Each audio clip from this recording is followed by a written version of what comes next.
அஸ்ஸலாமு அலைக்கும் வரஹ்மத்துல்லாஹி வபரகாத்து. கணியத்துக்குரிய அன்பானவர்களே, குர்ஆன்ல அசஃப் அப்படின்னு ஒரு வார்த்தை வரும். அசஃப் அப்படின்ற வரக்கூடிய வார்த்தைக்கு என்ன அர்த்தம் அப்படின்னா ஹுஸ்னுன். அசிஃப அப்படின்னு அர்த்தம் வந்தா ஹசீன. அசிஃபண்டா ஹசீன, கவலை அடைந்தான், துக்கப்பட்டான். யா அசஃபா, என் துக்கமே, என் கை சேதமே அப்படின்னு சொல்லுவாங்க. குர்ஆன்ல எங்கெல்லாம் இந்த அசஃப்ன்ற வார்த்தை வருகிறதோ, அசிஃப என்று வருகிறதோ, அசஃபா என்று வருகிறதோ, அதுக்கு கவலை என்ற அர்த்தம் தான் வருகிறது. ஒரே ஒரு இடத்தில் மட்டும் அல்லாஹு தாலா அதற்கு அகுலப என்ற அர்த்தத்தை தருகிறார். ஃபலம்மா ஆஸஃபூன இன்தகம்னா மின்ஹும். சூரா ஸுஹ்ருஃப்ல வரக்கூடிய வசனம், அவர்கள் ஆஸஃபூனா நமக்கு கோபத்தை ஏற்படுத்திய பொழுது, அதாவது அகுலபூனா நமக்கு கோபத்தை ஏற்படுத்திய பொழுது. எல்லா இடங்களிலும் அசிஃப என்பதற்கு கவலை என்று தரக்கூடிய அல்லாஹ் இந்த இடத்தில் அகுலப என்ற அர்த்தத்தை தருகிறார். குர்ஆன்ல அடுத்து பாத்தீங்கன்னா அஸ்ஹாபுன் நார். அஸ்ஹாபுன் நார்னா என்ன?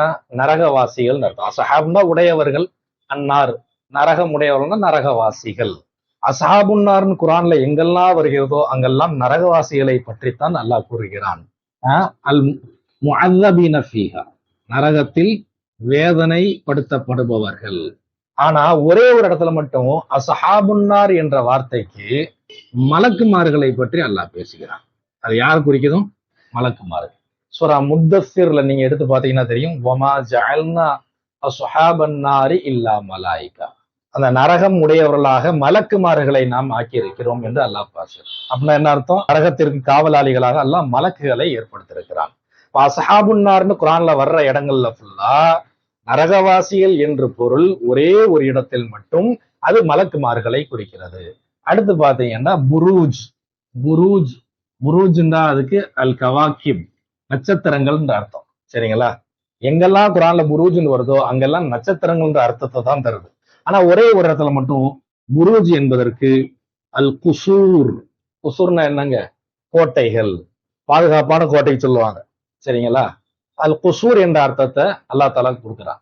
குர்ஆன்ல பார்த்தீங்கன்னா சூரத்து நிசால வரும், வலவ் குன்தும் ஃபீ புரூஜின் முஷய்யதா, கட்டப்பட்ட கோட்டைகளில் நீங்கள் இருந்தாலும் உங்களுக்கு மரணம் சம்பவித்தே தேரும்.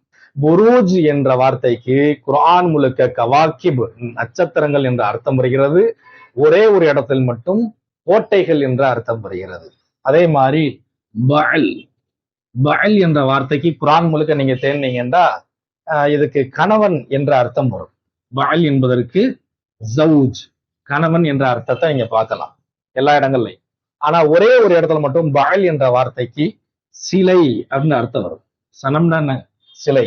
அதாவது அரபு மக்கள் வணங்கிய ஒரு சிலைக்கு பேரு பஅல். அததுஊன பஅலம் வததரூன அஹ்ஸனல் காலிகீன். அல்லாஹ் தஆலா சொல்றான், நீங்க பஅல் என்ற சிலையை நீங்கள் வணங்கி கொண்டு அழகிய படைப்பாளனாகிய அல்லாவை விட்டு விட்டீர்களா, விட்டு விடுறீங்களா அப்படின்னு அல்லாஹ் தஆலா கேட்கிறான்.